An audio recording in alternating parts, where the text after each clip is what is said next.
Amados hermanos, en la fe de nuestro Señor Jesucristo, paz a vosotros. Es un gusto poder compartir con ustedes la lección que vamos a estudiar para este día de sábado en la sociedad varonil. Así que vamos a comenzar, vamos a aprovechar el tiempo y les voy a compartir precisamente lo que menciona esta lección y comenzaremos mencionando que la lección lleva por título La soberanía de Dios en las naciones. Es la lección número 9 ya de ese trimestre donde hemos visto diferentes situaciones hablando de algunos pueblos, de personajes que nos ayudan a que nosotros podamos encontrar la conexión de Dios con cada uno de nosotros y cómo aquellos acontecimientos históricos también pueden tener un reflejo en nuestro tiempo. El día de hoy estamos viendo la lección que se titula así, La soberanía de Dios en las naciones. Y el objetivo que nos menciona, lo podemos ver aquí, reconocer que a lo largo de la historia, Dios ha utilizado grandes imperios como instrumentos para corregir, proteger o encaminar a su pueblo, mostrando que su soberanía se extiende por encima de todo gobierno humano. Para que nosotros podamos definir esta parte, es importante que comencemos por definir lo que es la soberanía. La soberanía tiene que ver con la cualidad de un soberano. Y aquí les muestro precisamente lo que significa esta palabra, que es un soberano. Vean cómo el mismo latín nos dice que tiene que ver con sobre, encima. Y cuando ya vemos la definición, es un adjetivo que ejerce o posee la autoridad suprema e independiente. Se puede aplicar a personas, pero también se puede utilizar como sustantivo. Por eso nosotros cuando hablamos de Dios podríamos mencionar de Él como el soberano, el que ejerce y posee la autoridad suprema e independiente. Bueno, también puede tener unas acepciones distintas, aunque con un concepto muy cercano, muy grande, elevado o extraordinario. Así es nuestro Dios, Él es el soberano. Y cuando hablamos de su soberanía, es porque va a ejercer precisamente esta autoridad suprema sobre no nada más el pueblo de Israel, sino también sobre el mismo mundo. Y por ello que en nuestra escuela sabática, regresamos a ella, nos vamos a dar cuenta que el objetivo está enfocado precisamente a esto. Y también la lectura bíblica, porque el profeta Daniel capítulo 8, aunque aquí nos marca la lectura de todo el capítulo, para aprovechar también el tiempo, ustedes en la lección de la escuela varonil en las diferentes localidades, bueno, tendrán tiempo de poderlo leer de manera completa, aunque siempre recomendamos que podamos estudiar con anticipación estas lecciones para que sea más fácil la comprensión estando ya en el día del reposo. Sabemos que tenemos poco tiempo en las escuelas sabáticas que se dan en las diferentes sociedades, así que podemos aprovechar. El día de hoy voy a omitir los primeros versículos porque nos habla de la visión de aquel carnero y del macho de cabrío y me voy a ir directamente a la interpretación para que podamos ir de manera contundente a lo que queremos hoy expresarles. Voy a leer entonces desde el versículo 19. Y dijo, He aquí yo te enseñaré lo que ha de venir en el fin de la ira, porque al tiempo se cumplirá.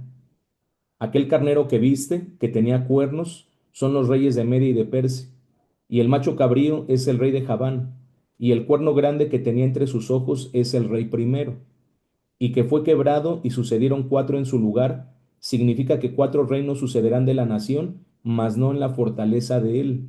Y al cabo del imperio de estos, cuando se cumplirán los prevaricadores y levantaráse un rey altivo de rostro y entendido en dudas, y su poder se fortalecerá, mas no con fuerza suya, y destruirá maravillosamente y prosperará, y hará arbitrariamente, y destruirá fuertes y al pueblo de los santos y con su sagacidad hará prosperar el engaño en su mano, y en su corazón se engrandecerá, y con paz destruirá a muchos, y contra el príncipe de los príncipes se levantará, mas sin mano será quebrantado. Y la visión de la tarde y la mañana que está dicha es verdadera, y tú guarda la visión porque es para muchos días. Y yo, Daniel, fue quebrantado, y estuve enfermo algunos días, y cuando convalecí, hice el negocio del rey, mas estaba espantado acerca de la visión, y no había quien la entendiese. Cuando hablamos acerca del profeta Daniel, le tocó vivir experiencias difíciles como hijo de Dios, como profeta, estando en un lugar extraño, en un lugar diferente de la tierra de Israel, pero estas visiones para la posteridad han sido muy importantes. En su momento, esto fue algo que hablaba de un futuro. Es cierto que en esta profecía en particular, el profeta Daniel le iba a tocar vivir precisamente la transición entre el imperio medio persa, perdón, entre el imperio medo persa con el imperio griego o macedonio. Aquí se está narrando precisamente esa situación. Y es bueno que nosotros podamos leer un poco acerca de esto. El versículo para memorizar, ustedes lo van a tener para esa semana, para ese sábado, y ahí lo van a expresar. Me voy directamente al tema bíblico. El libro del profeta Daniel nos muestra con claridad que Dios no solo gobierna sobre su pueblo, sino también sobre los reinos de la tierra. Los imperios de los medos y los persas y los griegos no son simples actores políticos de la historia antigua. En las escrituras son evidencia de que el Eterno utiliza incluso a las naciones paganas para ejecutar sus juicios, cumplir sus profecías y preservar su plan eterno. Esta lección nos invita a ver la historia no como una secuencia aleatoria de sucesos, sino como una narrativa dirigida por la mano soberana de Dios. Hacemos una pausa en el material y nos vamos directamente a la explicación porque ustedes se van a dar cuenta que este tipo de enseñanzas que están fundamentadas en profecías bíblicas nos habla de algo que en su momento ellos no conocían. Nos habla acerca de un futuro para aquel momento. Para nosotros ya es pasado, pero para aquellas personas era el futuro. Y por eso el último versículo del capítulo 8 que leíamos del profeta Daniel dice que el profeta Daniel fue quebrantado y estuvo enfermo algunos días, porque estaba espantado acerca de la visión y no había quien la pudiese entender. Porque aunque nosotros ya sea algo sencillo de poder comprender, para aquel momento no. Así que se está hablando precisamente de los imperios que estaban en aquel momento y de los que iban a venir más adelante. Cómo es que iba a darse de manera histórica tantos acontecimientos. Y por eso le dijo el ángel a Daniel que esta profecía o esta visión era para muchos días. Iba a abarcar un periodo grande de la historia. Y bueno, pues aquí nos damos cuenta precisamente cómo es que el profeta Daniel, a través de esta visión, nos marca algunos elementos que están relacionados con animales de manera inicial y que estos tienen una representación muy importante que también sepamos esta parte, porque dentro de las actividades que haremos en la sociedad varonil de esta semana, pues está esto, el que podamos nosotros definir cuáles son las representaciones de estos elementos, a quién representa el carnero, a quién representa el macho de cabrío, aquel cuerno grande, cómo es que ese cuerno es quebrado y vienen otros cuatro que van a tomar esa autoridad, ese poder.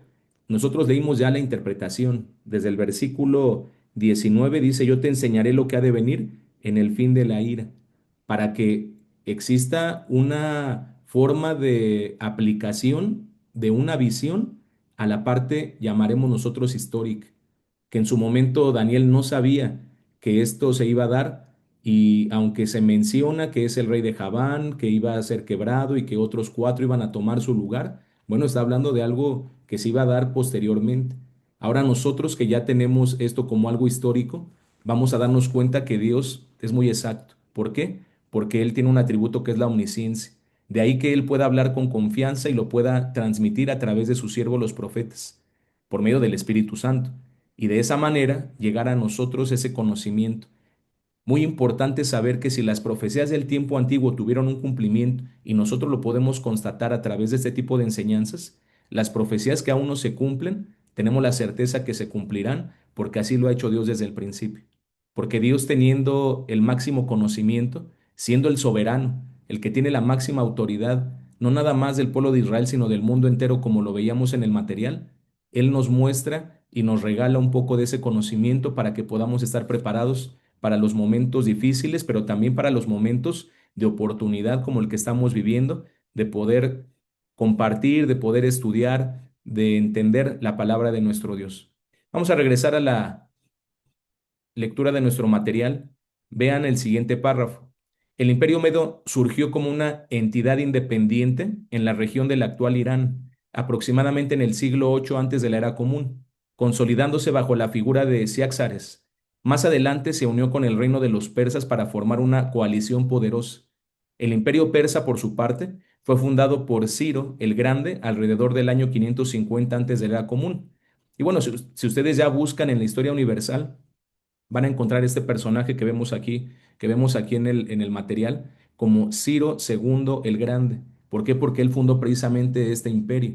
Y ahorita lo vamos a ver también con algunas fotos, con algunas imágenes, sobre todo con mapas que nos ayudan a entender también el poderío de estos personajes, pero recordando siempre que esto dado por Dios mismo.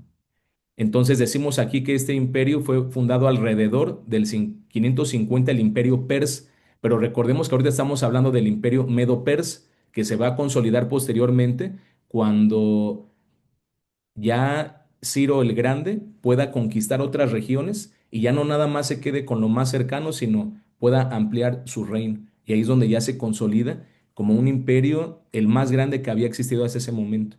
Dice que precisamente Ciro el Grande alrededor del año 550 conquistó Media y estableció un dominio que se extendió desde la India hasta el mar Mediterráneo. En las escrituras, Ciro no solo aparece como un conquistador, sino como instrumento del Señor para liberar a los judíos del cautiverio babilónico, permitiendo el regreso a Jerusalén y la reconstrucción del templo. Me interesa mucho que podamos leer el profeta Isaías en el capítulo 45, porque aquí nos vamos a dar cuenta de una profecía específica para este personaje. No se habla así de otros más. Vean el capítulo 45 de Isaías desde el versículo 1.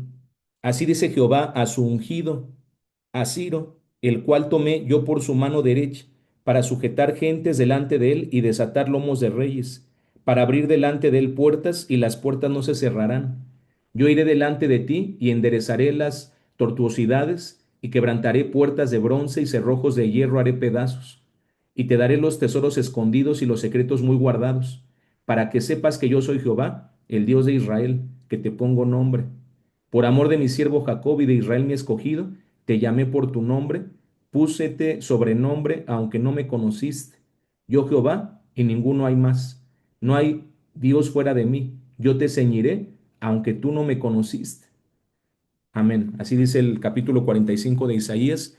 Muy interesante porque desde el tiempo de Isaías, antes de que se presente la cautividad en Babilonia, el profeta Isaías expresa esto. Sabemos que es Dios a través del profeta, porque esto no es el conocimiento de Isaías, es el conocimiento de Dios a través del profeta. Y nos damos cuenta que ya está hablando precisamente de Ciro. Le pone el nombre, por eso dice, yo te puse el nombre, aunque tú no me conociste. ¿Por qué Dios puede hablar con tanta exactitud hasta de nombres? Y podríamos hablar en su momento hasta de fechas, porque hay profecías que nos hablan de días que sabemos que está después referenciándose a los años. Pero ¿por qué lo puede decir así? Por el conocimiento. Y es donde lo mencionábamos anteriormente de su omnisciencia. Él conoce absolutamente todas las cosas. El tiempo no es un impedimento para él, como lo sí es para nosotros. Así que aquí hay una profecía muy importante, interesante, hablando de Ciro. Muchos años antes de que naciera Ciro, Dios ya está hablando de él y le está diciendo lo que va a hacer. Le está diciendo que va a sujetar gentes delante de él y va a desatar lomos de reyes. Y esa fue la realidad, porque ya en la forma de gobierno que tuvo Ciro, a diferencia de los babilonios, él vino a desatar esa sujeción que en su momento hizo Babilonia con aquellos que había dominado. Porque lo que hacía Babilonia era conquistar. Y qué pasó precisamente con Israel? Lo que hizo fue llevarse cautivos del reino del sur hacia Babilonia y después tratar de controlar todos esos países que había él dominado, como Babilonia, y solicitar un impuesto. Pero se llevaba a los importantes de cada pueblo, cada nación, para que no tuviera una forma en la que se fueran a rebelar. De ahí que los babilonios tenían, en algunos casos, no eran todos, pero muchos de esos reyes que habían conquistado se los llevaban a Babilonia. El caso de Joaquín, en algún otro momento podríamos hablar de él. Joaquín, uno de los reyes del reino del sur, fue llevado cautivo a Babilonia y estuvo muchos años. Pero dice que Ciro iba a desatar precisamente esos lomos de reyes, les iba a dar cierta libertad. Y por eso nos marca también aquí nuestro material. Nuestro material nos dice que en Esdras capítulo 1 del 1 al 4 ya se menciona que Ciro está mencionando que se vayan, que se regresen los que quieran a Jerusalén para que puedan reconstruir el templo de Dios. El mismo Ciro reconoce que es Dios el que le ha dado ese poder. Quiero leerlo para que no nos vayamos sin leer esta parte de la escritura. Esdras capítulo 1 y quiero que veamos directamente el versículo 2. Así ha dicho Ciro, rey de Persia: Jehová Dios de los cielos me ha dado todos los reinos de la tierra y me ha mandado que le edifique casa en Jerusalén que está en Judá. ¿Quién hay de entre vosotros de todo su pueblo? Sea Dios con él y suba a Jerusalén que está en Judá y edifique la casa a Jehová Dios de Israel. Él es el Dios, la cual está en Jerusalén. Entonces, él mismo reconoce la autoridad y la soberanía de Dios. Él es el que me ha dado todos los reinos de la tierra, porque en su momento decíamos, Ciro conquistó mucha de la tierra conocida de aquel momento y fue el imperio más grande hasta esos días. Él mismo reconoce esto, pero esto ya estaba profetizado desde el tiempo de Isaías, y aunque Ciro no era parte del pueblo de Israel, lo comenta como si fuera su ungido, su rey, es decir, que Dios lo estaba poniendo y él mismo iba a reconocer la autoridad y la soberanía de Dios. Entonces, es muy interesante esto que estamos mencionando. Siguiente párrafo, lo estamos leyendo. La profecía de Isaías es contundente. Dios llama a Ciro mi ungido y le da poder aún sin que él lo conociera. Esto demuestra que la soberanía de Dios no se limita a los creyentes, sino que actúa también a través de autoridades seculares cuando es necesario cumplir su voluntad. A través de Ciro se inicia una nueva etapa en la historia de Israel, donde el juicio da paso a la restauración, ya lo comenté. Posteriormente, en el libro de Daniel se nos presenta una visión profética en la que aparece un carnero con dos cuernos que representa a los medos y persas. Este imperio fue dominante por varios siglos hasta que surgió un macho cabrío que lo derrotó rápidamente. Este macho cabrío, vamos a continuar leyendo, este macho cabrío simboliza al imperio griego encabezado por Alejandro Magno. Vean, macho cabrío simboliza o representa al imperio griego o macedonio encabezado por Alejandro Magno, que es el cuerno que tenía ese macho de cabrío. Por su parte, el carnero está representando ¿a quién? Decíamos, a los medos y persas. Ahí estamos encontrando las representaciones, importante para lo que se va a pedir posteriormente en la lección. Habla de Alejandro Magno ahora, quien en tan solo una década conquistó gran parte del mundo conocido, cumpliendo con exactitud lo revelado por Dios en Daniel capítulo 8, del versículo 5 al 8, que es donde se ve la primera parte de la visión, y el versículo 21, en donde el ángel ya le da la interpretación a Daniel. El imperio griego tuvo su origen en las ciudades-estado de Macedonia y Grecia continental. Por eso se puede conocer este imperio como imperio griego o también como imperio macedonio, y alcanzó su esplendor con Alejandro Magno a partir del año 334 antes de la era común. A pesar de que era un imperio pagano, su expansión facilitó la difusión de la cultura, el idioma y las vías de comunicación que más tarde serían claves para la expansión del Evangelio en el tiempo del Nuevo Testamento. Así, aun cuando los griegos no conocían al Dios de Israel, su protagonismo histórico formaba parte del plan divino. ¿Qué queremos decir con esta parte histórica, geográfica? Inclusive podemos hablar inclusive como del poder mismo que Dios les da, y que en su momento estos imperios también dominaron al pueblo de Israel y a diferentes naciones. Para que nos demos cuenta, como decía el título de la lección, la soberanía de Dios en las naciones. Ciro mismo reconoció que era Dios el que le había dado todo ese poder y autoridad. Así que es Dios el que, a través de esa autoridad suprema que él tiene, la traslada por medio de las diferentes naciones y civilizaciones que han existido a lo largo de la historia. Por eso decimos que Dios es el que quita y el que pone reyes. Y hasta la fecha seguimos hablando de las autoridades civiles como puestas por Dios, independientemente que sean o no su pueblo. Dios tiene el control de todas las naciones. Bueno, vamos al siguiente párrafo. Daniel no solo profetizó los nombres de estos imperios, sino también su ascenso y caída, dejando en claro que ninguna potencia es eterna, excepto el reino de Dios. El cuerno grande del macho cabrío fue quebrado, así se expresa en la profecía. ¿Quién es? Alejandro murió joven, Alejandro Magno.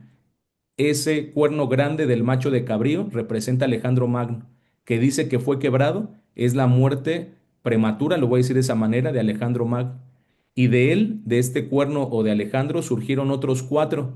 ¿Cuatro qué? Cuatro reyes, representando la división del imperio entre sus generales, Casandro, Ptolomeo, Antígono y Seleuco. Aunque aquí, bueno, si ustedes revisan también información que hemos manejado en la parte bíblica y nosotros como doctrinal, en ocasiones, en vez de poner Antígono, ponemos a Lisímaco.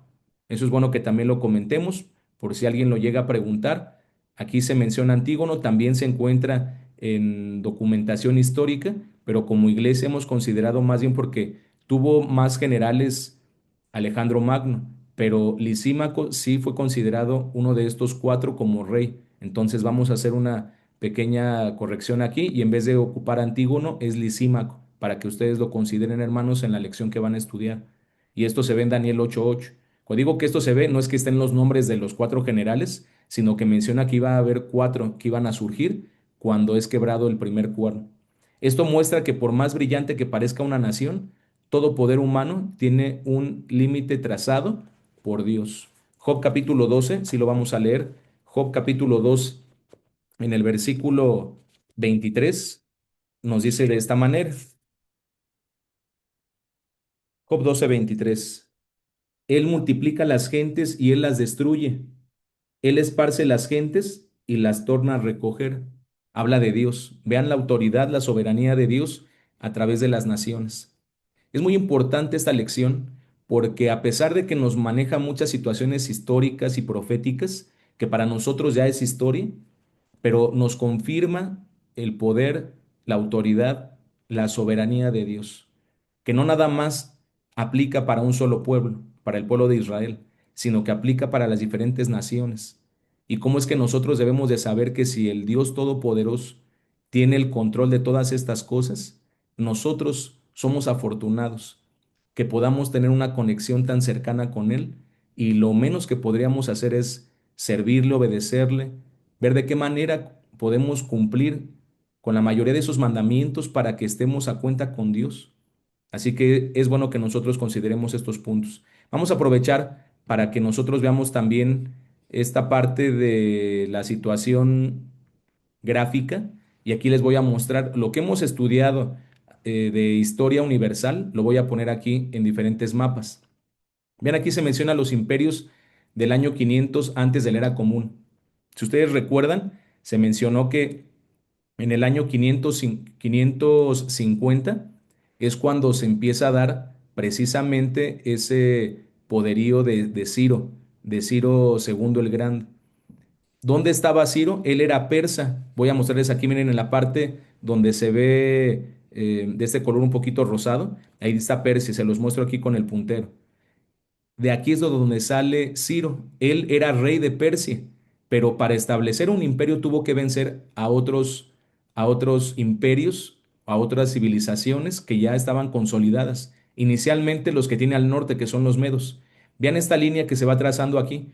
Cómo fue, vean, si lo mencioné, dice ruta de Ciro contra Media y Lidia, que eran, pues podríamos decir, no imperios como tal, pero sí civilizaciones consolidadas de mucho poder en aquel momento. Como Ciro domina a los medos, y aquí es donde llega Ecbatana, es que ahora consolida a los persas con los medos. Y ya con ese poder que ahora tiene consolidado, porque ya pudo contra los medos y ahora se unen los medos hacia él, ahora va a conquistar Lidia y en su momento también Babilonia. Es como él consolida precisamente un imperio, el más grande conocido hasta ese momento. Aunque Babilonia ya había establecido una buena zona importante, conocida como la Media Luna Fértil, por cómo es que encontramos aquí ciertos ríos que eran importantes, en las cuales empezaron a multiplicar las personas, Ciro conquista Media, conquista Lidia y de esa manera puede conquistar también Babilonia.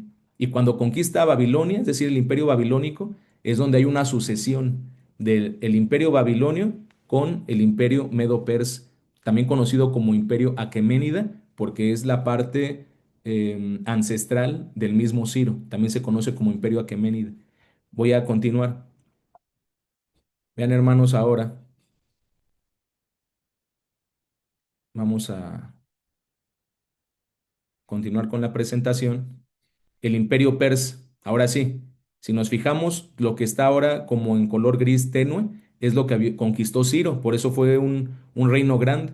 Y posteriormente las conquistas de sus sucesores, Cambises, la parte gris intermedia y la parte gris oscura de Darío I.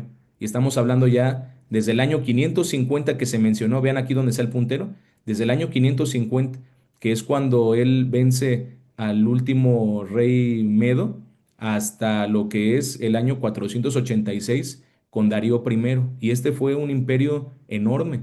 Ahora, este imperio tiene un momento en el cual va a ser dominado por Alejandro Magno. Vean aquí este mapa que les menciono. Prácticamente este mapa es la ubicación de lo que tenían los medos persas y cómo se va dando esas batallas. Y aquí nos dice la ruta de Alejandro, cómo toda esta línea que se va viendo por aquí es cómo va conquistando todas estos lugares que eran parte del imperio medo-persa. Vean cómo se metió en todos estos lugares para poder llegar hasta los lugares más lejanos. ¿Dónde comienza? Obviamente él era macedonio. Aquí está, miren, del lado izquierdo de la imagen. Ahí es donde él comienza su trayecto y ahí vienen las líneas, los trayectos que fue teniendo Alejandro Magno y en poco tiempo pudo dominar todo esto. Vean cómo se va dando la dirección de esta conquista. Entonces él conquista el imperio medo-persa, se queda con todo lo que tienen, pero él comenzó en Macedonia. Macedonia no era parte del imperio medo-persa, y es como vean, de un lugar ahora pequeño pudo él dominar todo lo demás.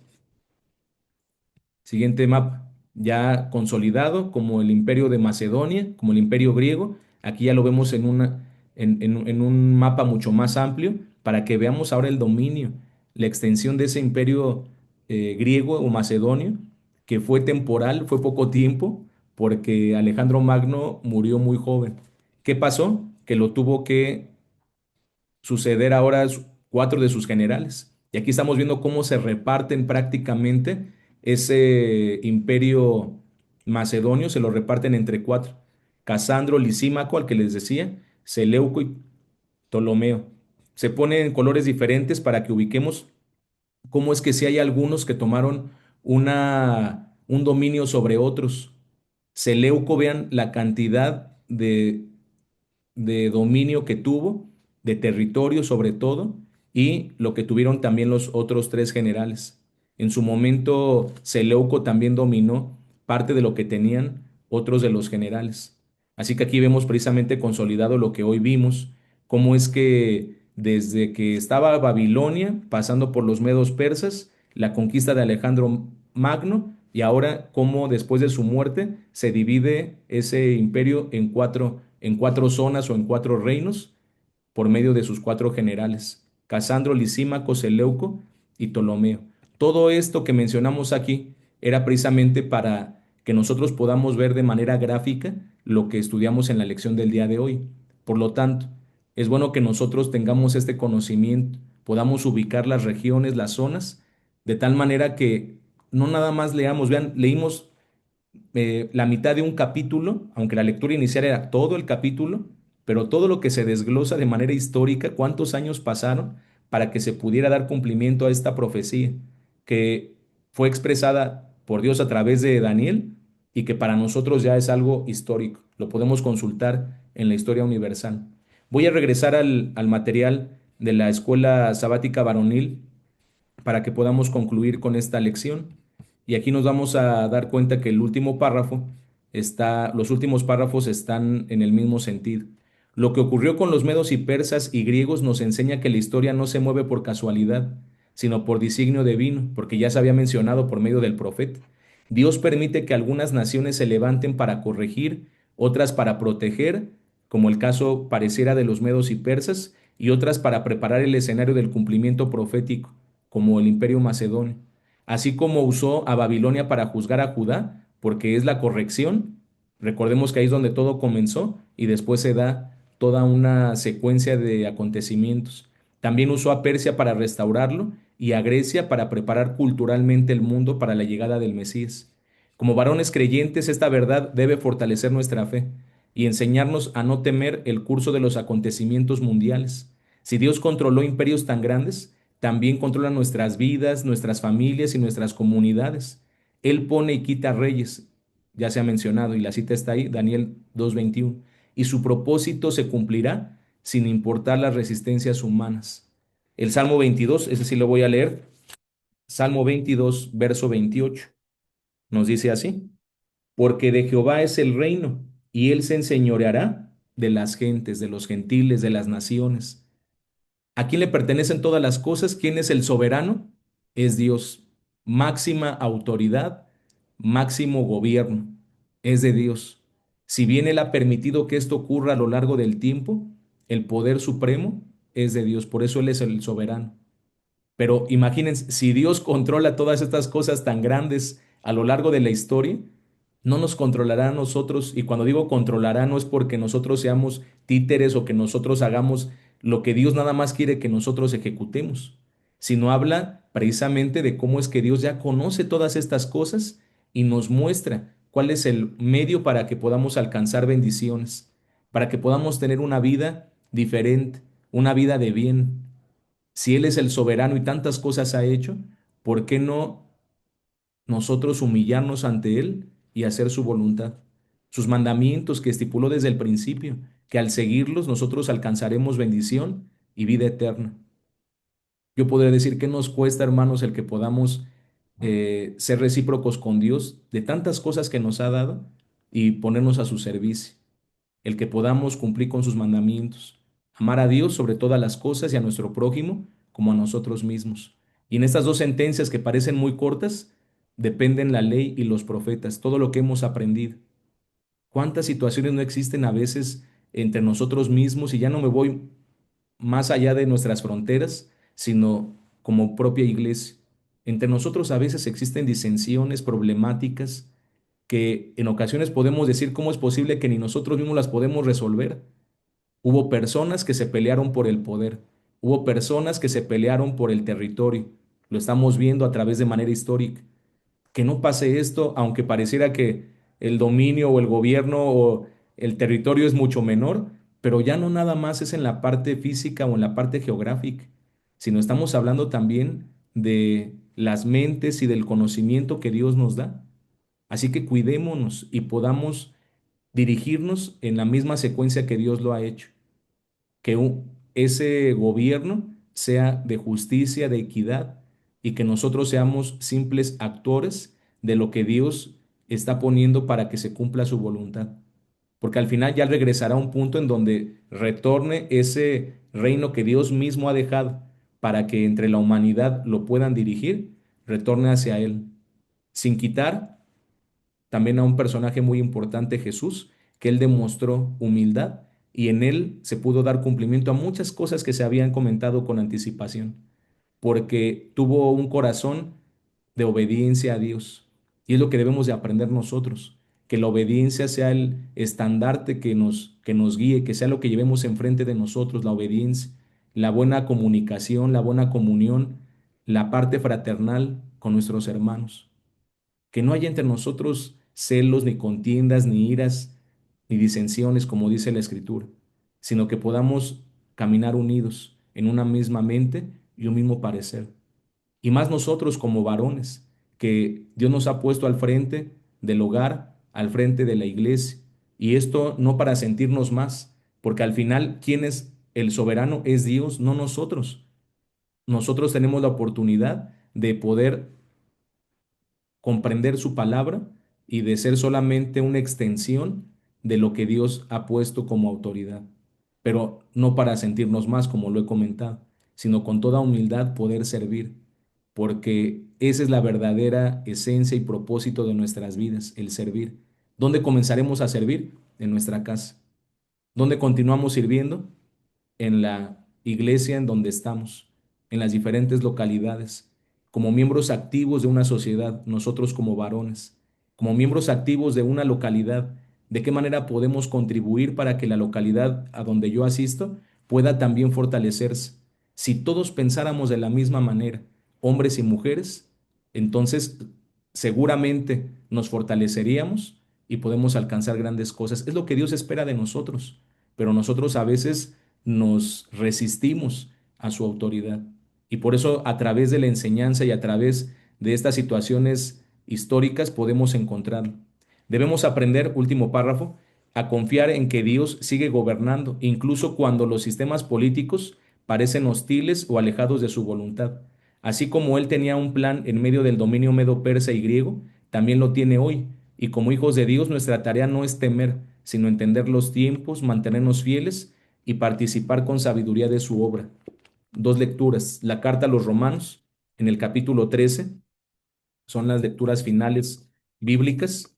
Carta a los Romanos en el capítulo 13 y en su versículo 1 dice así: Toda alma se somete a las potestades superiores, porque no hay potestad sino de Dios, y las que son de Dios son ordenadas. Lo hemos comentado desde el principio.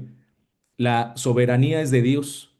Él tiene la suprema autoridad, pero la ejerce a través de las personas que pone en este mundo, ya sea en la parte civil o en la parte religiosa. Aprendamos a que de esta manera nosotros podemos dirigir también nuestras vidas. Por algo Dios pone autoridades para que podamos también sujetarnos a esas autoridades. Dios quiere ver ese comportamiento en nosotros, porque si nosotros somos fieles para poder someternos a las autoridades, primero las que tenemos más cercanas, por supuesto que va a ser más fácil someternos a la autoridad suprema, que es Dios. Y si nosotros cumplimos con esto, Dios ve un buen comportamiento en nosotros, ese comportamiento de humildad. Por eso nos ocupará, hay que incluirnos. Para ese gobierno, cuando venga su Hijo amado, cuando venga el Señor Jesús, es un reino literal. Y por eso dice, y reinaremos con Él, porque Jesús también va a tomar el papel de rey de reyes de este mundo. Pero ¿quiénes serán esos otros reyes? Nosotros. Ese gobierno que va a implementar el Señor Jesús será un reino de justicia y equidad y de cero corrupción, lo voy a decir de esa manera. ¿Por qué? Porque ocupará a seres incorruptibles y en su momento inmortales para que puedan cumplir con este propósito de Dios. Así que Hechos capítulo 17 versículo 26, que es la última lectura bíblica, Hechos capítulo 17 en el versículo 26 nos dice así: Y de una sangre ha hecho todo el linaje de los hombres, para que habitasen sobre la faz de la tierra, y les ha prefijado el orden de los tiempos y los términos de la habitación de ellos. Hoy lo constatamos a través de las diferentes profecías que hoy estudiamos. Vamos a lo último, actividad en la iglesia. En compañía de los hermanos de la sociedad varonil, lean en grupo Daniel 8 del 1 al 27. Por eso omití la lectura al principio, la lectura completa, porque esto lo tenemos que hacer en la sociedad. Leamos y dice, identifiquemos los símbolos proféticos del carnero y el macho cabrío. Analicen juntos qué representan. Aquí ya lo vimos, para que cuando estemos en la lección el sábado ya tengamos los elementos y sepamos con exactitud de qué se trata, cómo se cumplieron históricamente.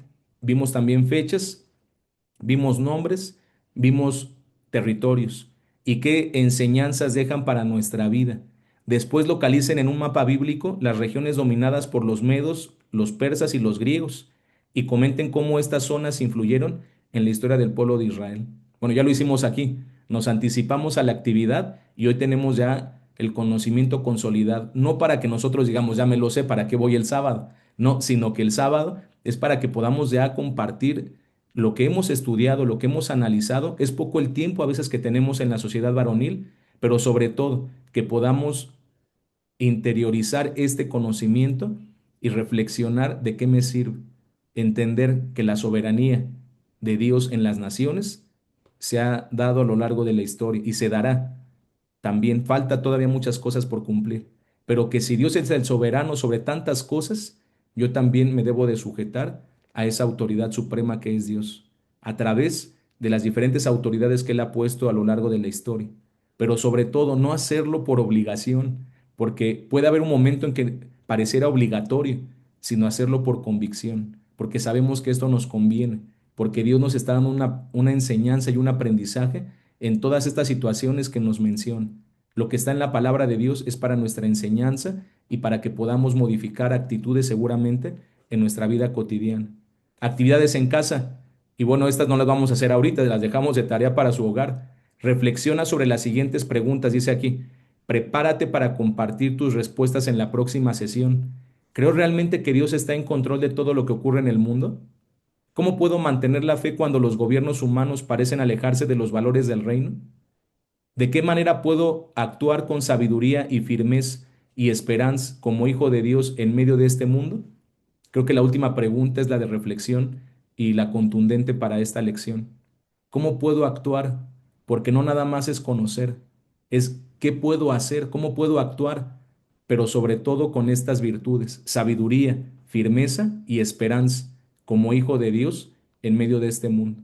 Jesús decía, le decía a nuestro Dios, no te pido que los quites de este mundo, sino que los libres del mal.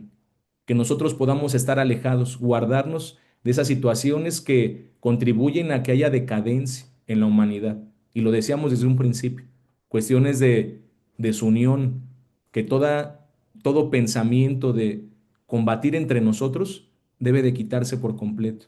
Trabajemos en conjunto, que no nos pongamos nosotros mismos el pie o las piedras de tropiezo para que no se dé el trabajo. Ya dejemos atrás las diferencias entre nosotros y pongámonos a trabajar, como dice la última pregunta. ¿Cómo puedo actuar? Con sabiduría, con responsabilidad, con firmeza, con esperanza, porque somos hijos de Dios. Y nosotros como varones también, teniendo este consejo del Todopoderoso.